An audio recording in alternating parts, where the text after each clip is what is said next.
তো ভিডিওর এই পর্যায়ে আমরা দ্বিতীয় অঙ্কটি সম্পর্কে জানবো। দ্বিতীয় অঙ্কটা বলা আছে বি ইন্টারসেকশন সি এর পূরক set is equal to B এর পূরক সেট ইউনিয়ন সি এর পূরক সেট। এটা আমাদের সত্যতা যাচাই করতে হবে যে এই দুটো সেট সমান কিনা। তো প্রথমে আমরা বি ইন্টারসেকশন সি এর মান বের করে ফেলি। বি ইন্টারসেকশন সি, তো প্রথমে আমরা বি এর মানগুলো লিখি। বি এর মান তো আছে 0 2 4 6 0 2 4 6 ইন্টারসেকশন সি এর মান দেওয়া আছে 3 4 5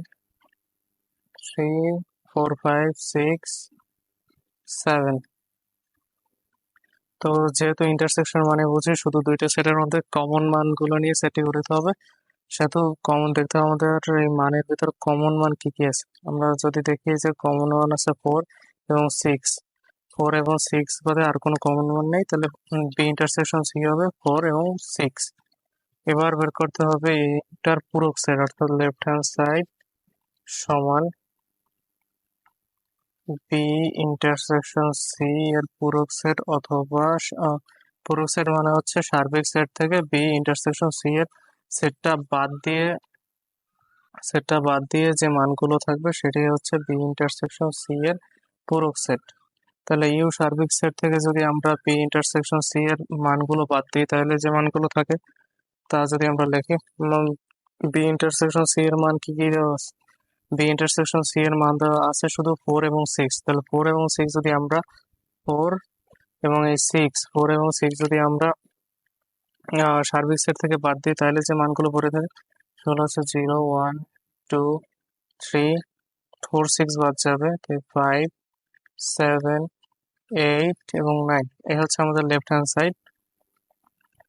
এবার রাইট হ্যান্ড সাইডের ক্ষেত্রে আগে বি এর পূরক সেট বের করতে হবে। বি এর পূরক সেট হচ্ছে ইউ সার্বিক সেট থেকে বি এর মানগুলো বাদ। ইউ সার্বিক সেট থেকে যদি আমরা বি এর মানগুলো বাদ দিই, তাহলে বাদ যাবে কি? 0 বাদ যাবে, 2 বাদ যাবে, 4 বাদ যাবে এবং 6 বাদ যাবে। তাহলে থাকে 1 থাকে, 3 থাকে, 1 3 5 7 8 এবং 9 থাকে।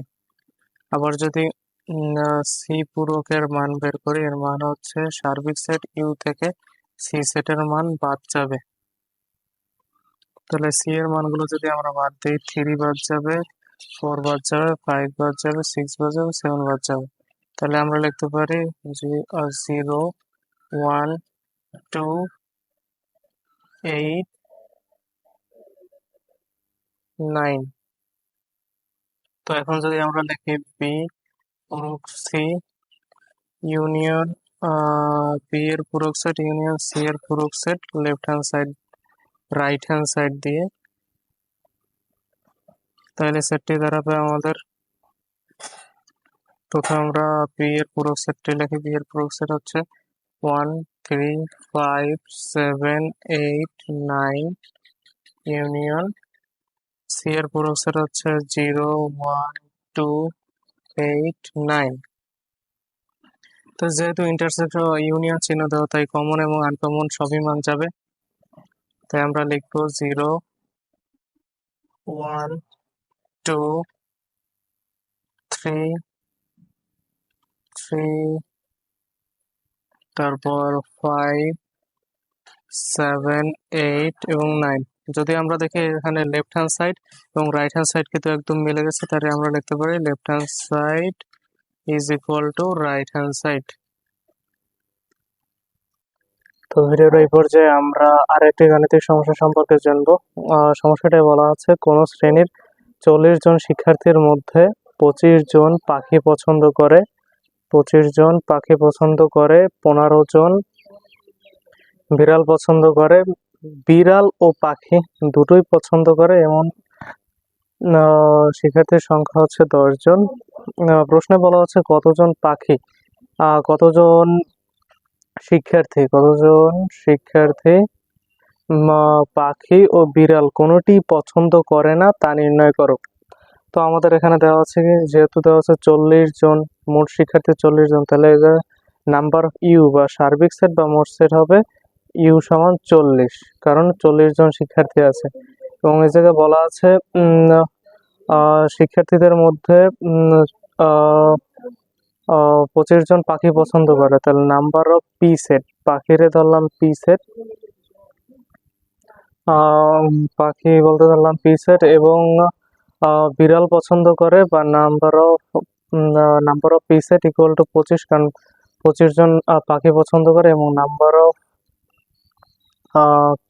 সি অর্থাৎ ক্যাট অর্থাৎ বিড়াল পছন্দ করে, হচ্ছে 15 জন, এই জন্য number of C equal to 15। তো আমাদের এখন আর দেওয়া আছে হচ্ছে বিড়াল ও পাখি দুটোই পছন্দ করে, অর্থাৎ কমন, বিড়াল ও পাখি যারা দুটোই পছন্দ করে, কমন, অর্থাৎ এই জায়গাটু সেটের এই জায়গাটু, এর সংখ্যা হচ্ছে বিড়াল ও পাখি number of P intersection C, অর্থাৎ বিড়াল ও পাখি দুইটাই অর্থাৎ কমন জিনিস পছন্দ করে, এর সংখ্যা হচ্ছে 10 জন।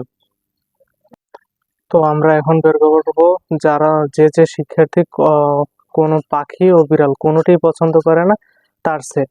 তো যারা পাখি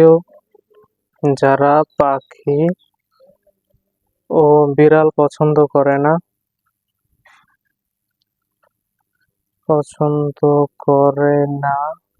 এমন শিক্ষার্থীর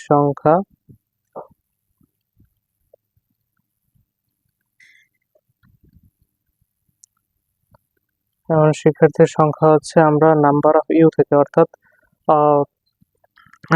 মোট শিক্ষার্থী থেকে যারা পছন্দ করে, পাখি ও বিড়াল পছন্দ করে, তাদের মোট সংখ্যা যদি আমরা বাদ দিই, তাইলেই তো আমাদের বের হয়ে যাবে যারা পাখি ও বিড়াল কোনোটাই পছন্দ করে না এমন শিক্ষার্থীর সংখ্যা। তাহলে আমরা নাম্বার অফ ইউ অর্থাৎ মোট শিক্ষার্থী থেকে যারা যারা পাখি পছন্দ করে এমন শিক্ষার্থীর সংখ্যা হচ্ছে number of P union C, এমন শিক্ষার্থীর সংখ্যা বাদ দেবো। তাহলে 40 থেকে number of P union C হচ্ছে 5 যোগ 10 যোগ 15, অর্থাৎ ইউনিয়ন সি মানে আমরা জানি ইউনিয়ন মানে হচ্ছে কমন আনকমন সব মানে যাবে, তাহলে 5 যোগ 10 যোগ 15 হবে। তাহলে 40 থেকে আমরা যদি 20 বাদ দিই তাহলে 20 পড়ে থাকে। এই 20 জনই হচ্ছে কোনো বিড়াল অথবা পাখি পছন্দ করে না এমন শিক্ষার্থীর সংখ্যা হচ্ছে 20 জন।